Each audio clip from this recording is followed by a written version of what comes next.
ITR filing చేసేటప్పుడు income tax declaration సంబంధించి కొన్ని కీలకమైన అప్డేట్స్ అయితే ఇవ్వటం జరిగింది సెంట్రల్ గవర్నమెంట్ నుంచి. సో లాస్ట్ ఇయర్ మనకి almost 90,000 employees false income tax declaration ఇవ్వటం వల్ల డిడక్షన్స్ మీద వాళ్ళకి 1070 crores ఇన్కమ్ ట్యాక్స్ మీద ఏదైతే ఆదాయం ఉంటుందో అదైతే వాళ్ళకి తగ్గింది అని చెప్పేసి ఈ కొత్త రూల్స్ అయితే తీసుకురావడం జరిగింది. ఎవరైతే ఫాల్స్ ఇన్ఫర్మేషన్ ఇచ్చి ట్యాక్స్ ఎగ్జంప్షన్ తీసుకుంటారో వాళ్ళు కనుక ఈ స్క్రూటినీలో దొరికినట్లయితే వాళ్ళకి 200% వరకు పెనాల్టీ పడుతుంది, అలాగే జైలు శిక్ష పడుతుంది, దాని మీద ఇంట్రెస్ట్ కూడా కట్టాల్సి ఉంటుంది అనమాట. సో అవి ఏంటి ఆ కీలకమైన మార్పులు ఏంటి అంటే మనకి సెక్షన్ 80C కింద ఎల్ఐసి కానీ పీపీఎఫ్ కానీ ఈఎల్ఎస్ఎస్ కానీ ఈ పెట్టుబడులకు సంబంధించి మనం డిక్లరేషన్ ఇచ్చినప్పుడు ఆ పాలసీకి సంబంధించిన నంబరు అలాగే సంబంధిత డాక్యుమెంట్ కంపల్సరీ మనం ఐటీఆర్ ఫైలింగ్ చేసేటప్పుడు అప్లోడ్ చేయాల్సి ఉంటుంది.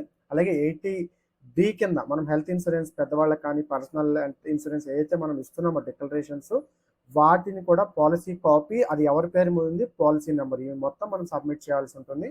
అలాగే 80E 80EE 80EEA దీని కింద హోమ్ లోను ఎడ్యుకేషన్ లోన్ చెల్లింపుల మీద మనకి ఎగ్జామ్షన్ ఏదైతే ఇస్తున్నారో దానికి అలాగే 80EEB కింద మనకి ఎలక్ట్రిక్ వాహనాలు తీసుకున్నప్పుడు దాని మీద వచ్చే క్లెయిమ్ మీద ఏదైతే మనం డిక్లరేషన్ తీసుకున్నామో ఎగ్జామ్షన్స్ వాటికి సంబంధించి కూడా అన్ని డాక్యుమెంట్స్ కంపల్సరీ అప్లోడ్ చేయాలి. అలాగే మనకి పేరు ఎవరి పేరు మీద ఉంది ఇన్కమ్ ఎవరికైతే జనరేట్ అవుతుందో వాళ్ళ పేరు మీద ఉందా లేకపోతే మనం రాంగ్గా డిక్లేర్ చేస్తున్నామా.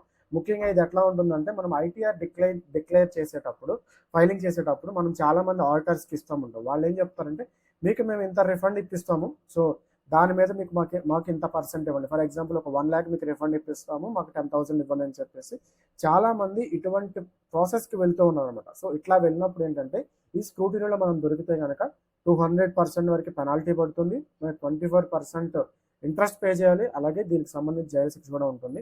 సో ఈ ఇయర్ ఏదైతే ఇన్కమ్ ట్యాక్స్ ఫైలింగ్ మీరు చేస్తారో నెక్స్ట్ September 15 లోపు డెడ్ లైన్ ఉంది మనకి. ఆ చేసేటప్పుడు మీరు కేర్ఫుల్గా ఉండి డిక్లరేషన్ చేసేటప్పుడు మీకు జెన్యున్ డిక్లరేషన్ ఇవ్వండి. ట్యాక్స్ ఏదైతే ఉంటుందో అది కడితే మనకి జెన్యున్ ఉంటుంది, రిఫండ్ వచ్చేదైతే రిఫండ్ వస్తుంది. సో ఈ ఇన్ఫర్మేషన్ తెలుసుకోండి. అలాగే ఎవరైతే ఐటీ సెక్టార్లో కానీ మనకి ఎంప్లాయీస్ ఉన్నారో వాళ్ళందరికీ ఇన్ఫర్మేషన్ పాస్ అయ్యేటట్టు మన వీడియోని లైక్ చేసి షేర్ చేయండి. ఎవరైనా ఫస్ట్ టైం మన ఛానల్ చూస్తుంటే ప్లీజ్ సబ్స్క్రైబ్ అండ్ ఫాలో.